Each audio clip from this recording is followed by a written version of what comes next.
Et Sébastien, vous allez aujourd'hui nous parler de la révolution iPhone. J'ai l'impression que vous avez un peu un train de retard parce que l'iPhone, ça existe déjà. Ah oui, je sais Jean-Philippe, sauf que Ouais. moi je vous parle d'une application pour iPhone qui s'appelle iNetra et c'est un jeu de mots I, E-Y-E comme œil en anglais.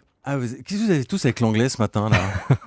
On en a C'est la partout. thématique. D'accord. Alors, à quoi ça sert cette appli? Eh bien, à diagnostiquer vos problèmes de vue. Plus besoin d'aller chez l'ophtalmo pour savoir si vous êtes astigmate, myope ou hypermétrope. C'est une application couplée avec un mini microscope qui permet d'examiner votre œil et donc de diagnostiquer ainsi la plupart des handicaps visuels. Comment ça marche concrètement? Eh bien, vous regardez dans le mini microscope fixé et adapté au smartphone. Des lignes de couleurs apparaissent sur l'écran. L'application permet ainsi d'observer la manière dont se forment ces lignes sur la rétine. Puis elle calcule et traduit les données afin d'obtenir ce qu'on appelle, c'est un peu technique, l'erreur de réfraction, mais c'est ce qui sert à la prescription des paires de lunettes. Ça veut dire que les ophtalmos vont plus servir à rien? Alors, l'appli vise avant tout le marché des pays émergents et du tiers-monde. Dans certains pays comme la Tanzanie, il faut savoir qu'il n'y a qu'une dizaine d'ophtalmos pour 46 millions d'habitants.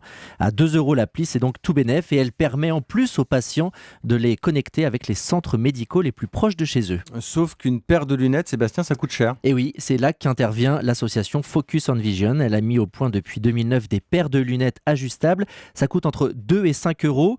Vous faites la mise au point vous-même. 250 000 paires de lunettes auraient déjà été distribuées dans une quarantaine de pays. L'objectif d'ici 2020, ce sont 10 millions de paires. Merci Sébastien Guyot.